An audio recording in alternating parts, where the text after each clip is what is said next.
Well, that transitions us over to my Detroit Tigers, who happen to have the best record in the American League, 10-6, first team to 10 wins. Nice.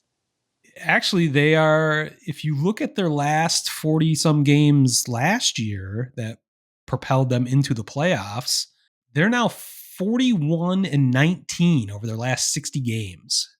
And that was something that it's an interesting thing because you looked at their pitching chaos and how they went nuts those last 2 months of the season, made it into the playoffs, won their first playoff series, actually had a winning record still in the playoffs, even though they got knocked out in just before the ALCS by the Guardians.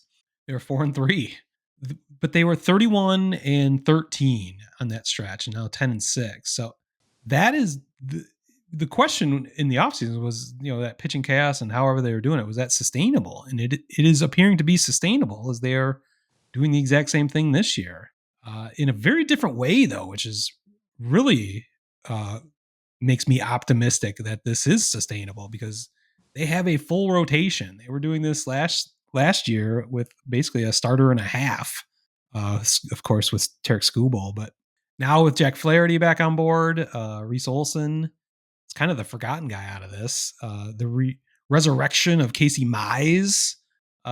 He did have a little bit of a rough outing on Sunday, which bums me out because I just picked him up on my fantasy team. More on that in a minute. But then the emergence of Jackson Jobe, baseball's top pitching prospect, has really started to put it together. So they've got a 1-5 rotation that is fucking dangerous. Add to that the bullpen that really carried them in that run last year. They're definitely keeping where they left off. But again, similar to your Giants, they're getting timely hitting up and down the order, which is surprising because there's so many no names that people outside of Detroit or who aren't paying close attention probably don't know who any of them are. But they're doing all this without Riley Green getting hot. He's actually struggled quite a bit. He's striking out a lot. They're doing it without Parker Meadows, who's been out since the beginning of spring training. But they're getting tremendous contributions from Spencer Torkelson, who we brought up last episode. Torque. He's in the running for AL MVP at this point. He's in the top 5 in every offensive category. 5 home runs and 13 RBI, over 1,000 OPS. So Kerry Carpenter is also blasting the ball, both of which are on my fantasy team that has rocketed into first place once again. Oh God, yeah, 15 games in, it's all over.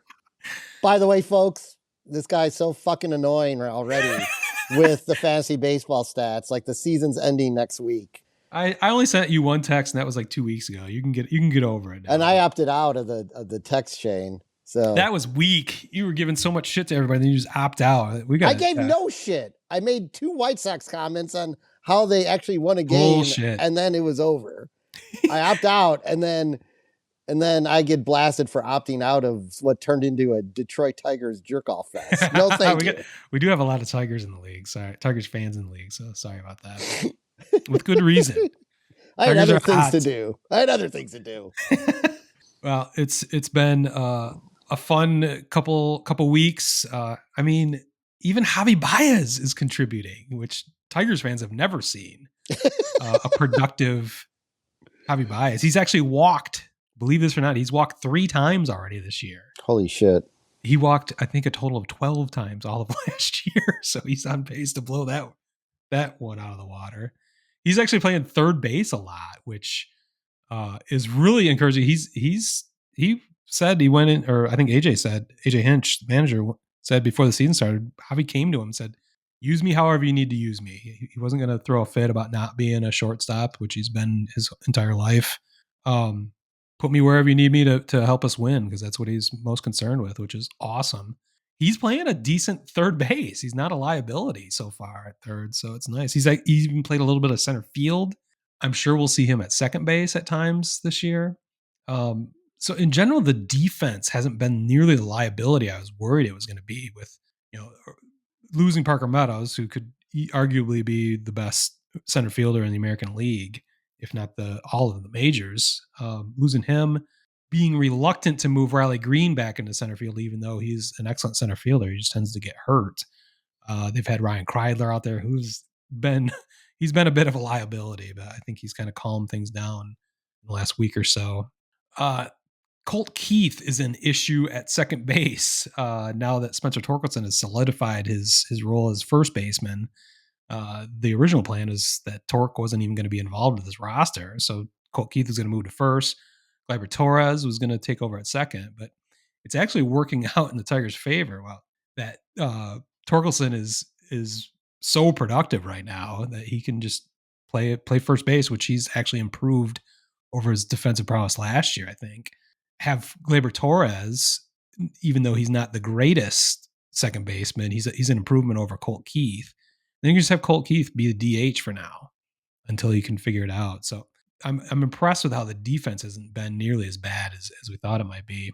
So yeah, like everything is kind of clicking right now. The coolest thing is that they're getting production from throughout the entire lineup, and the lineup is radically different every day based on matchups that AJ Hinch wants to exploit. So you don't even know who's going to contribute. Scored 9 runs last night, which is more than enough for Tarek Skubal to shove it up their ass, winning 9-1 over the Brewers. So yeah, good times right now. That win actually helps my Cubs at the same time. So it's a double whammy. I fucking love it.